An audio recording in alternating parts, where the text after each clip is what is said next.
So, Proverbs 13:22, sabi niya, paano hindi tayo gagawing abundant, di ba? Tinatanong nila, prosperity gospel, yung prosperity gospel, ang abundance na yan. Of course not. Bakit sinabi niya sa Proverbs 13:22 ni God, a good man leaves an inheritance to his children's children. Kung ako hindi mayaman ngayon, anong iiwan kong inheritance sa aking apo? Di ba? Hindi man niyang sinabi dito na a good man leaves an inheritance to his children. No, hindi niya sinabi yun. Hindi mag-i-end sa children lang ang kayamanan na ibibigay sa'yo ni Lord ngayon. On this earth, right now, in your lifetime. Hanggang to your children's children. Ilan ang anak mo? Lahat ng mga anak nila ay yayaman. They will have an abundance. Pero bago mangyayari yun, kailangan payamanin ka muna ni God. Anong klase siyang Diyos? Nagsasalita siya ng gano'n tapos hindi naman pala totoo? Diba? Are you ready? Are you ready for a spiritual revival? For healing miracles in your life? For blessings and financial breakthroughs? Are you ready for a deeper relationship with God? Welcome to our program, Living the Blessing by Terry Chang Ministries.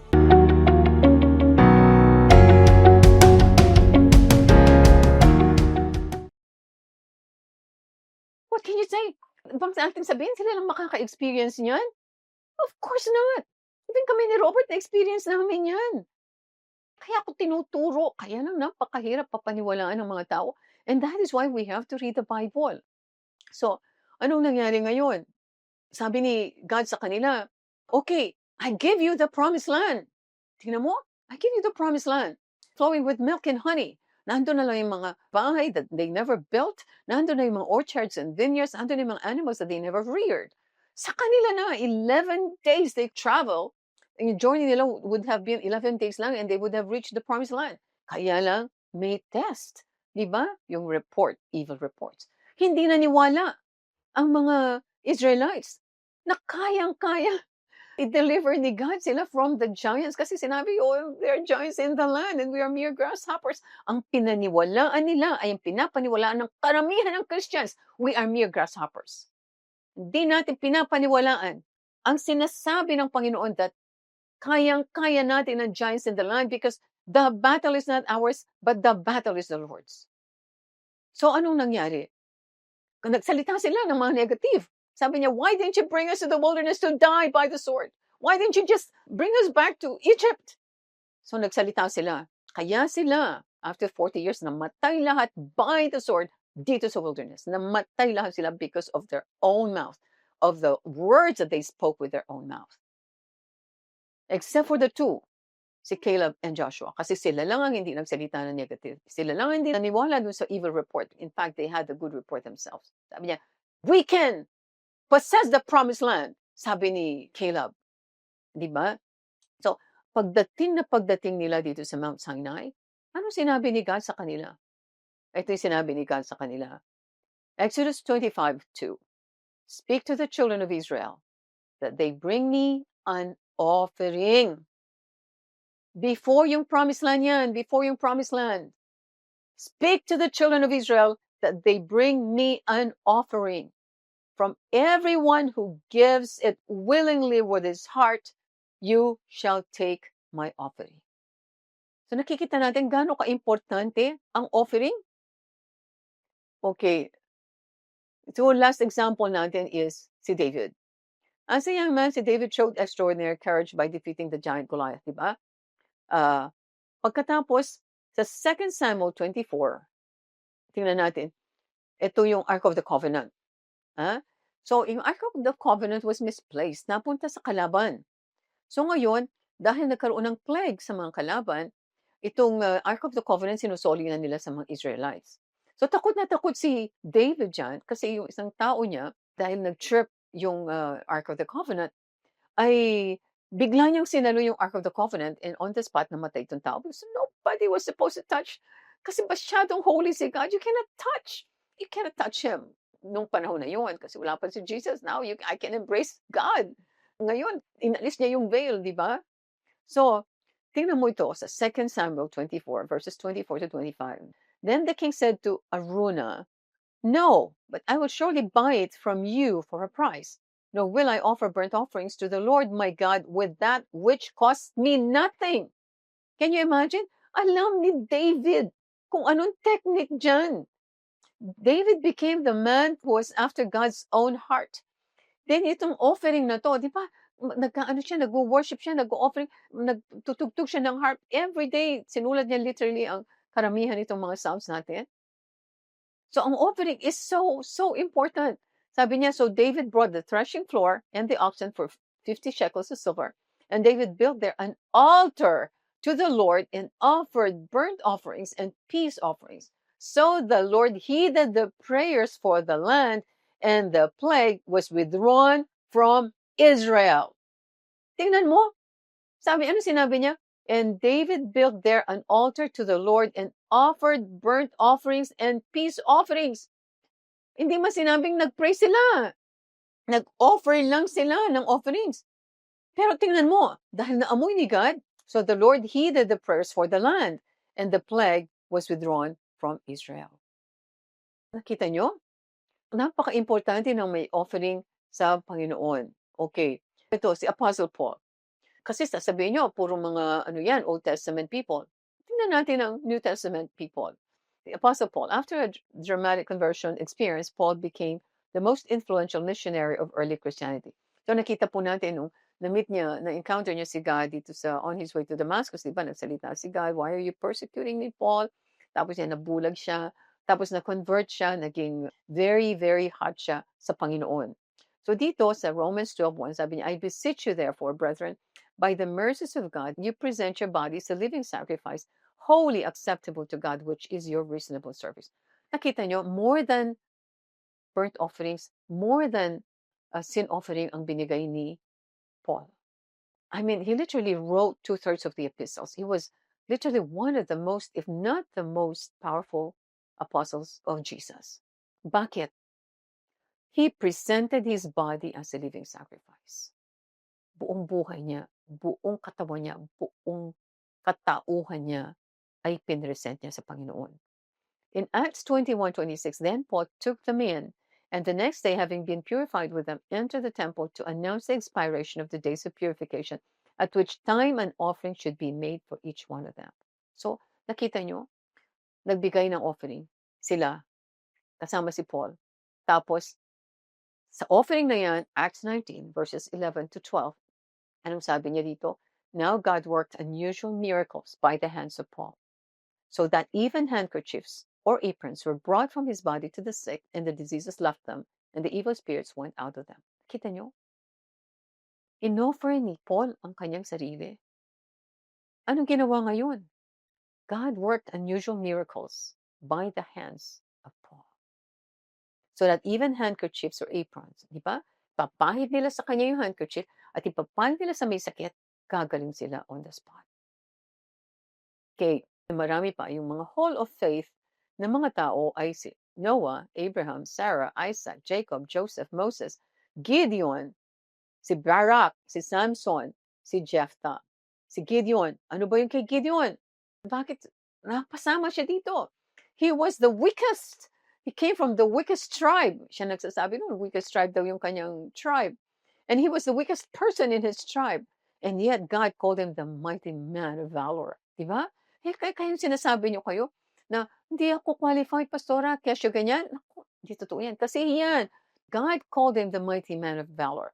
Tapos, para pakita lang ni Lord sa kanya na mighty man of valor siya, lalabanan niya itong mga kalaban.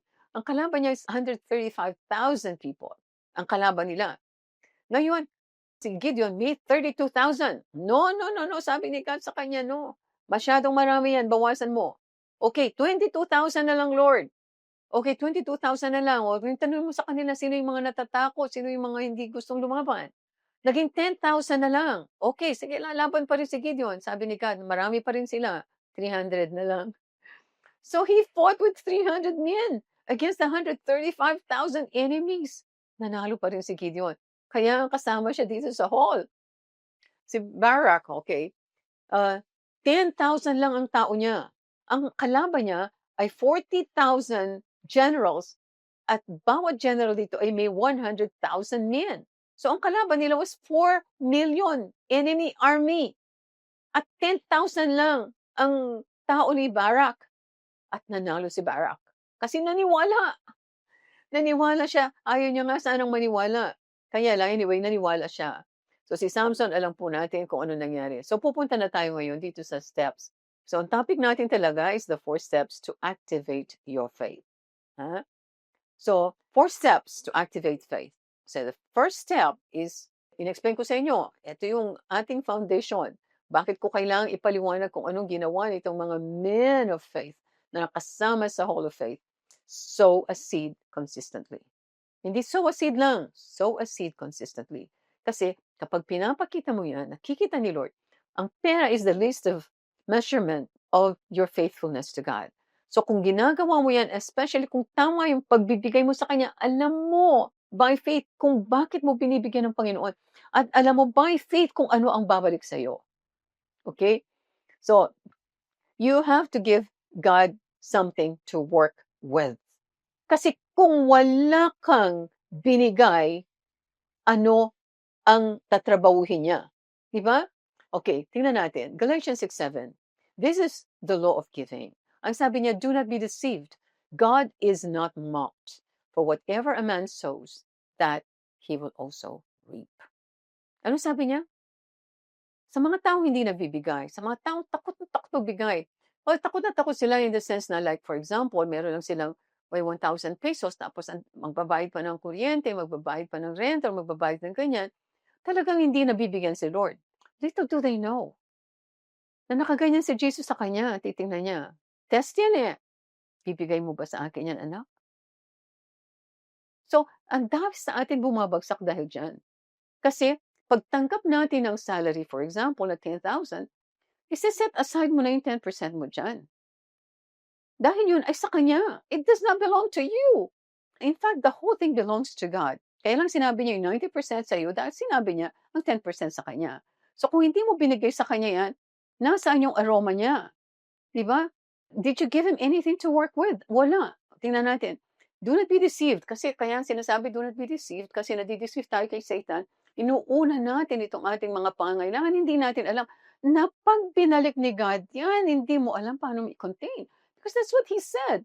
Bring all the tithes into the storehouse and prove me now and this if I will not open the windows of heaven and pour out on you such blessings that there will not be room enough to contain it. Di ba? Very clearly, sinabi niya yan. And He will stop Satan from harassing you. Kasi yung devourer, di ba, hinto niya? Sabi niya, God is not mocked. Do you realize that when you don't give your offering, God is mocked? Dinidishonor mo siya. Dinidisrespect mo siya. And that's the reason bakit baon ka sa utang, hindi ka makaalis.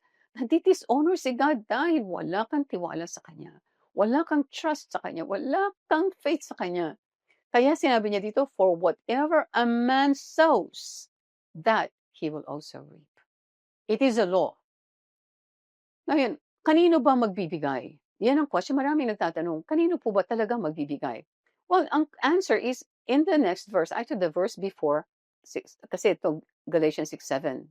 Ito yung ating law of giving, di ba? For whatever a man sows, that he will also reap. But in verse 6, the verse before that, ito yun, nakalagay. You check it out kung hindi kayo naniniwala. Let him who is taught the word. Sino yung being taught the word? Kayo. Tama? Kayo ang tinuturuan ng word ngayon ng Holy Spirit through me. Di ba? Hindi naman ako talaga nagtuturo. Ginagamit lang ako as instrument ni God. So sabi niya, let him who is taught the word, kayo yun, share in all good things with him who teaches. Saan kayo kumukuha ng teaching? Saan kayo nag-feed ng salita ng Diyos? Doon kayo magbibigay. Kaya nga, it is all wrong. For example, maraming Christians na they're not growing dito sa church nila and yet nagtitiis sila talaga doon. Kasi iniisip nila doon sila linagay ni Lord. Pero hindi. Ang importante dyan is, ano ang natututunan nyo dito sa inyong pastor? I am not condemning any pastor whatsoever. Kasi minsan may mga pastors na hindi naman talaga tinawag na pastor, nagpupumilit silang magpupunta dito sa fivefold ministry. So, sila yung nagsa-suffer. Napupuwersa yung mga members nila na magbigay. Kasi I remember, ito senior sa akin and someone who's very close to me na punding-pundi na daw sila sa pagbibigay sa church nila kasi sila yung inaasahan na lang. Kasi siya lang, yung babae lang, ang may magandang trabaho. So, tina-threaten pa daw ng pastor na kailangan, o ito, magkano ba yung sweldo mo? Tinatanong pa daw, kung hindi ka nagbibigay, delikado ka, magka-curse ka, etc. Kaya nagkakaroon ng pagkakamali. Pero dapat sa atin may revelation, kanino mo ibibigay? Sabi niya rito, let him who's taught the word share in all good things with him who teaches. Sino nagtuturo? Doon ibibigay. Giving is a spiritual law like the law of gravity. For example, ito, law of gravity. Ito, meron akong ano dito. Like, ito. Charger ba to? Anyway, ang law of gravity is, pag ito ay binaba ko ganyan, mahuhulog siya. Because the law of gravity is pulling it down. Ngayon, napaka-importante ng law of gravity because without the law of gravity, tayo magpapalutang-lutang katulad ng mga astronauts, pupunta sila sa outer space, tapos sila ay nagpapalutang-lutang, sila ay naka-connect sa oxygen tank kasi walang air doon. Di ba? Dito, kailangan natin ng gravity kasi we are able to fulfill kung anong inuutos sa atin ni God dahil we are in place. So, ngayon pag ginamit natin itong law of gravity sa maling paraan, for example, tumalon ka from a 13-story building, talagang ikamamatay mo yan. So, meron inuutos si God na binigyan niya tayo, everything was good, kaya lang pag ginamit mo sa bad, ay mapapahamak ka. So, kaya itong for example, itong sinabing, giving is a spiritual law, hindi mo siya pwedeng baguhin. May inuutos si God sa iyo. Pag sinabi niya, ibibigay mo yung tithes mo, ibibigay mo yung tithes mo sa church mo. Ibibigay mo yan. Kung hindi, sabi niya, you have robbed me. Sabi ng mga Israelites, in what way have we robbed you? In tithes and offerings. Bakit? Kasi ang binibigay nila, may mga blemish na mga animals. Hindi pwedeng tanggapin ng isang holy God ang mga blemishes. For example, magbibigay 10% mo is 1,000 pesos, mas magbibigay ka ng 300. Do you think kapuri-puri sa Panginoon yun? Do you think pure yun? Pure yun? Hindi. Kaya kung napakahirap pong ipaliwanag pero gusto tayong turuan ni Lord kasi ito na nga yung kapag nakuha natin ang revelation na to, dito natin makikita talaga itong mga signs and wonders and miracles na talagang dinideklara natin na sana makuha natin, sana maging katulad ko si Pastora Terry na maging to, maging ganyan. Well, ito na yung opportunity because natuturuan tayo ng Holy Spirit. Sabi niya sa Matthew 13, verses 11 to 12, napaka-importante po nito. Sabi niya, Jesus answered and said to them, his disciples, kasi ang tanong dito, why do you speak in parables, Jesus? Sabi ng mga kanyang disciples. Ang sagot niya, because it has been given to you to know the mysteries of the kingdom of heaven, but to them it has not been given. Do you realize the mysteries of the kingdom of heaven is being given to you right now? By the Holy Spirit? Itong revelation na to, it is a mystery. Papakita ko po sa inyo. And in verse 12, nakalagay, if you are able to understand, comprehend, and receive this revelation and apply it in your life, ito yung mangyayari dito. For whoever has, to him more will be given. And he will have abundance. So ito na yung prosperity ang hinihintay natin. Kung meron ka ngayon, palalaguin ni Lord ngayon yan. Palalaguin niya more than you can contain. Abundance. Ano bang ibig sabihin ng abundance? Overflowing. Hindi mo kayang contain because it's abundant. So, Proverbs 13:22, sabi niya, paano hindi tayo gagawing abundant? Di ba? Tinatanong nila, prosperity gospel yan, prosperity gospel, abundance na yan. Of course not. Bakit sinabi niya sa Proverbs 13:22 ni God, a good man leaves an inheritance to his children's children. Kung ako hindi mayaman ngayon, anong iiwan kong inheritance sa aking apo? Di ba? Hindi man lang sinabi dito na a good man leaves an inheritance to his children. No, hindi niya sinabi yun. Hindi mag-i-end sa children lang ang kayamanan na ibibigay sa'yo ni Lord ngayon. On this earth, right now, in your lifetime. Hanggang to your children's children. Ilan ang anak mo? Lahat ng mga anak nila ay yayaman. They will have an abundance. Pero bago mangyayari yun, kailangan payamanin ka muna ni God. Anong klase siyang Diyos? Nagsasalita siya ng gano'n tapos hindi naman pala totoo? Diba? But whoever does not have, ito yung continuation ng verse 12. Matthew 13, verse 12. Sabi niya, but whoever does not have. Ibig sabihin, wala ka ng pera. Ibig sabihin, baon na baon ka pa sa utang. Whoever does not have, even what he has, will be taken away from him. Kita mo? Bakit? Kasi hindi tayo sumusunod sa law of giving, which is the least of measurement of faithfulness we have for God.